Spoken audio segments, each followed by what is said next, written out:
So part 4 is about intimacy and how within vernacular photography, the intimacy of family and friends and personal experiences can be very much explored in different ways as well, and the different strategies employed to do this. So this work is by a Kazakhstani artist, Imbosin Meldibekov. Apologies for the mispronunciation. So what he did was he recreated family photographs that he had uncovered. He's not using the snapshot aesthetic, so doesn't fit under that category and that idea. But it connects to this week's task, which will be revealed at the end, which is also in the assessment details, and Carl's lecture next week. So he's using these family portraits to look at social change over time and how that has occurred. So he has these Soviet-era photographs where people would pose in front of statues. That's just something that would happen. Here you can see it's something that traditionally, when people were married, newlyweds would pose in front of like statues of Lenin, receive the blessings of Lenin.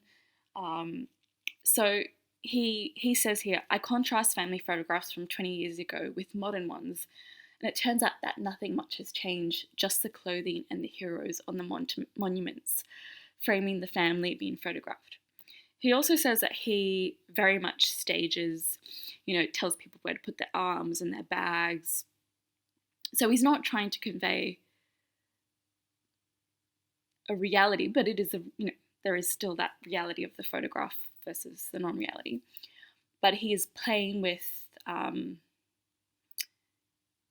these previous images to tell something more and to communicate how things have changed and also not changed. People are still being photographed in front of new monuments, and what does that mean? And monuments that have been removed and people who are not there anymore.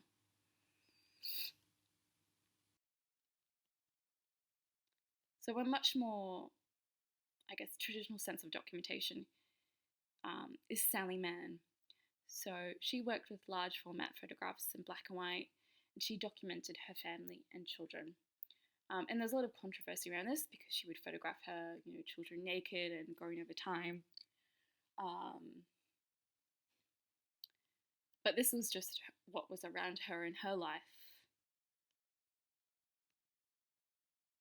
So just the everyday, her family and her, her husband and her children just doing what they do every day, and she just photographed it. But again, with intent and with a particular perspective and viewpoint here, with framing, with consideration of lighting and copy. She's not just taking any photographs, but she's still just depicting what is going on in her life and her experience. And then Australian photographer Sandy Edwards in the same, just capturing the domestic. So women photographing their families, but also not just women here. So Richard Billingham is a British artist, and he came to prominence through his candid photography of his family.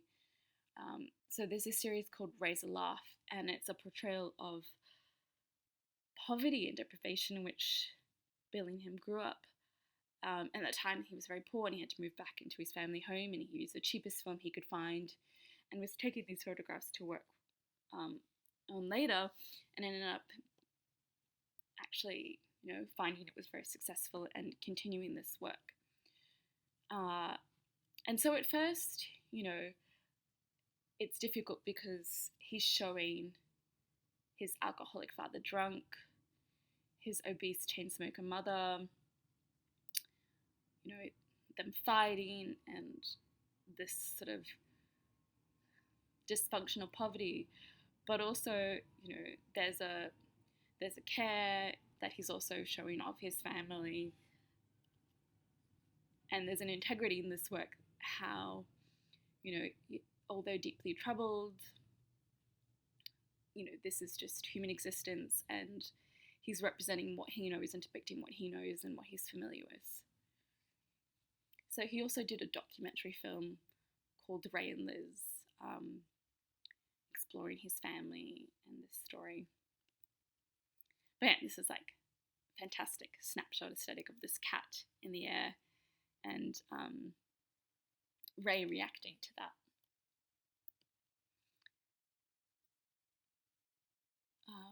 So Eleanor Kuchi is an Israeli-American photographer, and she photographs her own life, the life, her family and herself, and her work is quite revealing and confessional.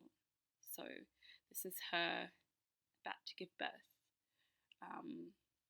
She also sort of, there's this very much, nothing is hidden, like the nudity, like of her husband and children, and what is shared, what she chooses to share. So quite diaristic in that sense as well, just the everyday, like brushing the daughter's hair, and these sort of acts that, that are familiar, to most in that side. But again, like, consider the lighting and the framing, and how she's done this and communicated sort of these things, and what are these images saying. So on a different strategy here, Jim Goldberg worked with, developing long-term, in-depth collaborations with neglected, ignored, otherwise sort of outside the mainstream populations. But he did this series working with, called Rich and Poor, where he photographed, poor families and rich families and got them to write on these photographs. So, here it says, what I really want is a safe home with nice furniture, also a van to drive, and if I could grow my, I would like to grow my son and what I didn't get in life, to give my son what I wouldn't give in life. So you have that on one side, and then you have this other one about my wife is acceptable, our relationship is satisfactory, and then the wife describing Edgar looks splendid there. His, so there's quite this contrast of people in their homes and them telling their stories in a sense. But again, it's skewed and it's sort of biased in what photographs he chooses to show and how he works. And the fact that he's chosen to put, rich and poor in the title and these images together. William Yang is an Australian photographer, Chinese heritage, and he explores his own cultural and sexual identity within his work. He's known for always carrying a camera around his neck, ready to capture anything, very social, always taking photographs at events. But also in his practice, revisiting his photographs and using hindsight to recompose a meaning has been a key part of his work. He's documented the gay scene of Sydney, as you can see here, for quite some time, and the gay liberation movement of the early 1970s, Sydney Mardi Gras, as well as the AIDS crisis of the 1980s. And he would use text to talk about these experiences. So a lot of his photographs were taken, at parties, but in this instance as well, much more serious in highlighting, the intimacy in his friendships and seeing his friends in his community go through this. He also photographed lovers, the next day, and would write stories about, the experience he had with them on photographs of them. And he developed this technique in the 1990s. So the photographs were taken a décollé, so before, and then he represented them as these autobiographical artworks. So he reworks his archive of personal snapshots. So this idea that Yang is a photojournalist. More so, he's a witness to his community. He's someone who tells the stories of his community and uses photographs to reminisce on the past and reanimate it in different ways and allude to how things shift and change. And a very different depiction of, I guess, youth culture is Larry Clark, who focused on youth culture engaging in illegal drug use, underage sex and violence. The specific subculture is Serbian punk rock and skateboarding, which he was involved in himself, and there was a lot of controversy around his photographic works and films, depicting drug use and violence and domestic abuse. And then you have Nan Goldin, who explores LGBT bodies, moments of intimacy, and again, the HIV crisis in the 80s, the opioid epidemic, gay subculture through herself. This is herself in the photograph, from like the violence she experienced through domestic abuse, as well as, it's her friends and her family. So she's depicting this reality that she was seeing, like in the 80s and 90s, of what was happening and seeing loved ones be affected by this. So very intimate and personal photographs, that she was taking that you wouldn't see unless you're part of this community. It's what a lot of these photographers were doing. They're providing a glimpse into whether it's their domestic or, the domestic family life, or, the cultures that they're part of or the communities that they're part of, and using photography as a way to capture that experience. And it's interesting to see where those photographs have gone from just being documentation of that to actually representing a time in history. And contemporary recent example is Rafaela Rosella, who is a QCA graduate who did photography here, and she uses visual storytelling to look at the communities she's connected to, and like this ideas of reoccurring hardship that young women were experiencing, and in particular young mothers. So investigating relationships between social class, stigma, and gender,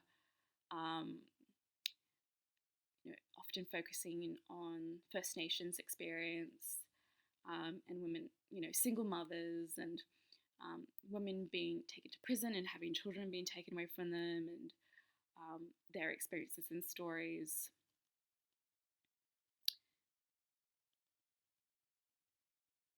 And, she's documenting something, but she's using it to tell a story. And if you look at how she's framed and how the photograph's lit and what she's done, you can see connections with this earlier aesthetics being used by other photographers. So the task for this week is to re-photograph a photograph that you hold dear. So we looked at some examples of that in this lecture, but we'll also talk about this in more detail in Carl's lecture next week on about photographs being remade and memories in a photograph. So the recontextualizing of the photograph should change the way the viewer sees the original image, is the idea with this task.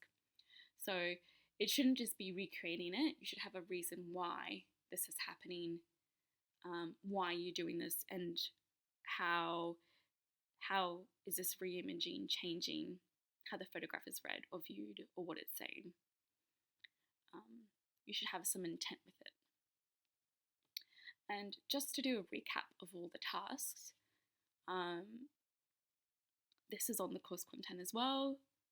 So you only have one more task before, so there is these 5 tasks. So next week there is another task, but just focus on this week's task for now. All the information on the class schedule should be on Linnea Griffith course content, but if you have any questions about snapshot aesthetic or the re-imaging task, please write them down and email me or ask us in the tute tomorrow.